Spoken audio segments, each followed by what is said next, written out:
In Albanian, Kosovare literally means Kosovar, the name used to refer to the people of Kosovo.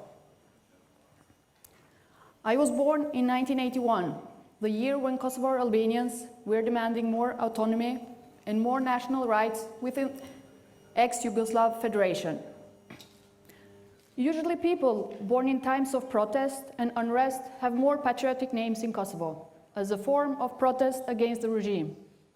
And sometimes I blame my special name for loving this country and feeling really so connected to it. In 1992, my family moved to Norway to start a new life. Like many other Albanians from Kosovo, we had to move because of the economic situation in Kosovo, and we all knew that the wars in the former Yugoslavia were knocking in the doors of Kosovo as well. I was told by my parents that we would travel back to Kosovo in September that year, when the school year starts again, but this didn't happen. When the Kosovo War started in 1998, I must admit that I, as 16 years old, tried in different ways to come back and join the Kosovo Liberation Army, but without luck.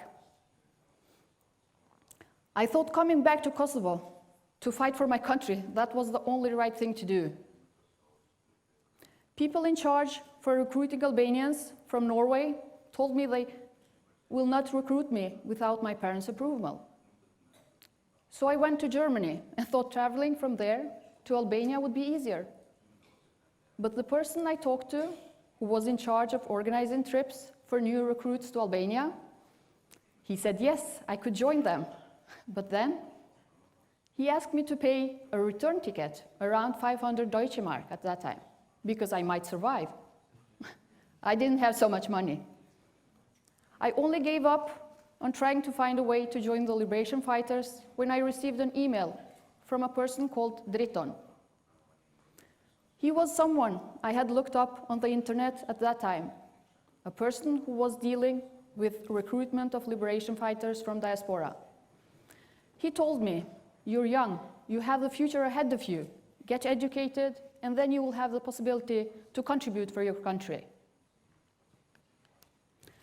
When I accepted the fact that I couldn't join the liberation fighters, I had to find other ways to help my people and my country, in a situation when total extermination was a real threat. I knocked on all the different doors in the municipality where I lived. I wanted to do something for Kosovo. I wanted to help somehow. In the spring of 1999, when Kosovar refugees were flown in from the refugee camps in Macedonia, both my family and I joined Norwegian People's Aid and set up a provisional camp to accept refugees, register them, and direct them to other places in Norway. It was a tough period, but at the same time, I felt good because I could do something for people who really had been in an extremely difficult situation. I continued helping others through volunteer work, and at the same time, worked on getting an education within computer engineering, because that was something I thought Kosovo would need, and through this, I would be able to come back and find a job. As you can now imagine, I lived, I worked, and I studied for one reason. For that one day, the big day, the day that I would go back to Kosovo. In January 2006, I moved back with a lot of resistance from my family, especially my parents. But my dream had come true. I got a professional job in Kosovo based on my education. My first job in Kosovo was as an ICT manager in a school that was top modern, really innovative at that time, with online teaching, video conferencing with different continents, etc. I was so happy that I was living my dream. I was back to my roots and back to contributing. Working beyond working hours was and still is a routine, because working to make a difference in Kosovo is a pleasure. There were many challenges. Being a woman and working with IT was not as common here, and I didn't feel quite welcome by many Albanian colleagues. But the worst thing of all was hearing, why did you come back from Europe and take this job from someone else living in Kosovo? You could have worked in Norway. To me, this was shocking. I had looked forward to come back home and contribute, and then you suddenly feel like a refugee again, but this time in your own country. This was, and still is, something I can't understand. In 2011, I found myself lucky again. I started my second job in Kosovo, 1 month after ending the first one. Now it was about business development in Kosovo. We were building something from scratch and trying to create a new vision for Kosovo through innovation. It forced me to ask the question, what is innovation? Something new, something different and better? Something Steve Jobs, Bill Gates, Mark Zuckerberg did? Is innovation the same everywhere, or can innovation depend on the country, the people and their needs? What about innovation in this small young country called Kosovo? The unemployment rate in Kosovo is around 60%, while there is a young population with 70% under the age of 35. This makes the country with a lot of potential. Kosovo, as a post-war country, very young, have an advantage, since we can learn from the failures of others. We can now select the good practices and use them, and develop them further for local and also international needs. We can make innovation. As we can see on this picture, here is a woman selling at a fair on Mother Teresa Boulevard. Her unique traditional products are exposed to potential customers on a plastic sheet on the ground. This is how she sells her products, from time to time, traveling around to places, also outside the country, whenever fairs or similar events are organized.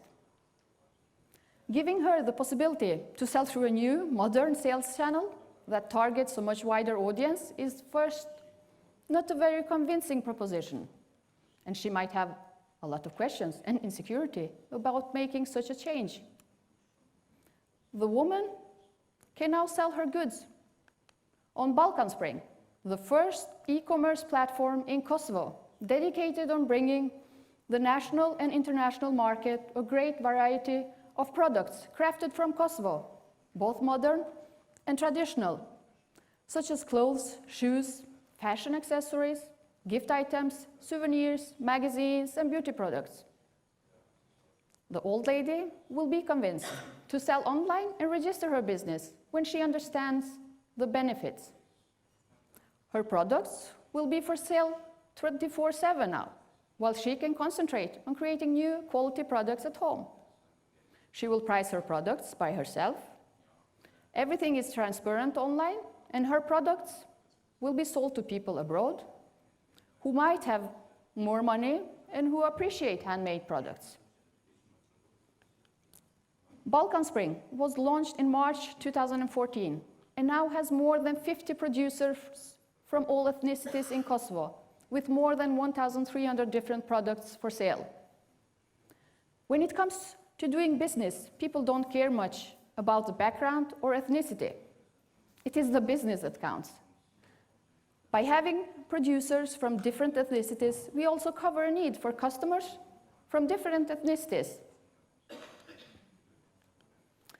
For example, a Serbian customer in diaspora might want to buy a product from a Serbian producer. At Balkan Spring, they have this possibility now. But we have examples that people even inside Kosovo don't care. They also buy Serbian products. It is all about the quality. The main challenge that has prevented us from starting this earlier is the online payment system. Only this year, a bank in Kosovo has finally managed to offer online payments. PayPal, for example, is still not available in Kosovo. Having in mind problems such as PayPal or other digital challenges, a government-backed initiative called Digital Kosovo has been launched last year, utilizing the potential of the enthusiastic youth on sending emails to all international actors in the digital space to act and to put Kosovo on the list. This has made our country more visible in the digital landscape and pushed forward payment solutions and even PayPal to see Kosovo differently, which all in all could result with making online shopping more easier. Based on the local needs, by using international practices and experience and know-how transfer, we have established the Foundation for Innovation in Kosovo, the Innovation Center of Kosovo, or the ICT, as it is known, through programs like Women Innovation, Matchmaking, Design, School, AP, Normac, and now lately with Balkan Spring. We have managed to shape a vision for innovation in Kosovo.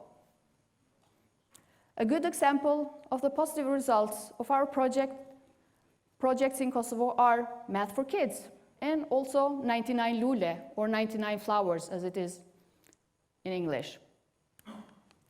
Math for Kids is a mobile application dedicated for children to learn math. It all started on a startup weekend event in Pristina back in 2012, whereas during these events, participants gather for 54 hours from different backgrounds, developers, designers, marketers, or enthusiasts to share ideas, form teams, and build products and launch startups. This team started at Startup Week in Pristina, but today they are known as App6, a software development company based in Pristina with 20+ employees, aiming to lead as a creative and innovative agency in Eastern Europe, and already working with big clients in US and Europe. Most of the guys are still students, but they are making things happen. They have innovation around them. The other example in a different sector is 99 Lule, or 99 Flowers. As a result of design school program that we organized, Kosovare Krasniqi, a producer of dried fruits and herbs, have received help to sell her products in a more professional way by designing and producing professional packaging with labeling. Would you rather buy the tea on the left or the tea in the right of this picture? Those examples show us that by having visions to create something new or better, either the purpose is to make money or to solve a problem. It shows that everything is possible in our small Kosovo as well. Do I regret coming back to Kosovo? Oh no, because I have been part of creating great things in Kosovo. Because I can challenge myself every day, and because I feel home here, and I'm needed here. Thank you.